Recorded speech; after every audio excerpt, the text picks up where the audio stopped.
pour la fleur un petit peu touffue que j'appelle grande fleur dans le modèle de l'écharpe fleur de cerisier, certaines ont eu des difficultés pour le deuxième tour.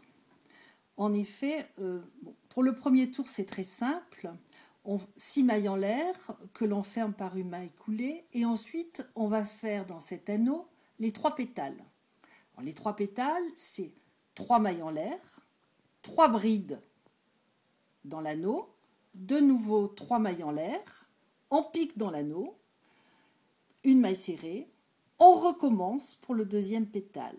La difficulté vient à la fin du tour où on dit ne pas fermer le tour.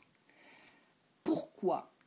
Parce que on va faire une deuxième rangée de pétales et une deuxième rangée de pétales qui seront placés irrégulièrement. Et là, on demande de faire une maille serrée en piquant le crochet dans le rond du début entre la première et la deuxième bride du pétale.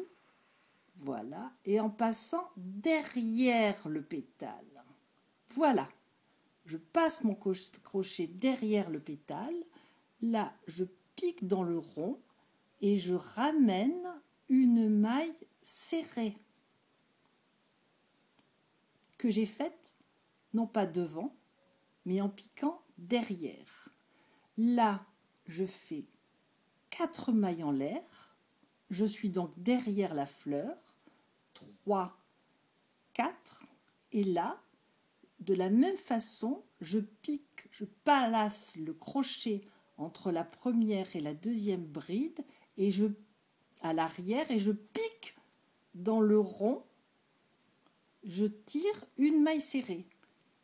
J'ai fait donc derrière les 3 pétales ce petit arceau qui va me permettre de construire après les autres pétales sur ce petit arceau. Je continue le deuxième arceau. 1, 2, 3, 4 mailles en l'air.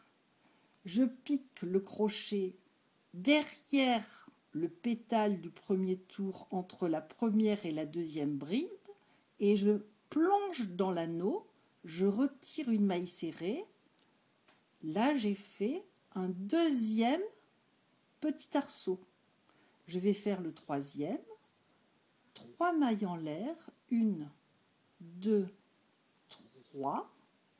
Et là, je ferme ce deuxième tour, uniquement les petits arceaux, par une maille serrée sur la première maille serrée du début. Qu'est-ce que j'ai obtenu ? 3 petits arceaux à l'arrière des pétales. Et maintenant, c'est dans ces petits arceaux que je vais faire mes deuxièmes pétales.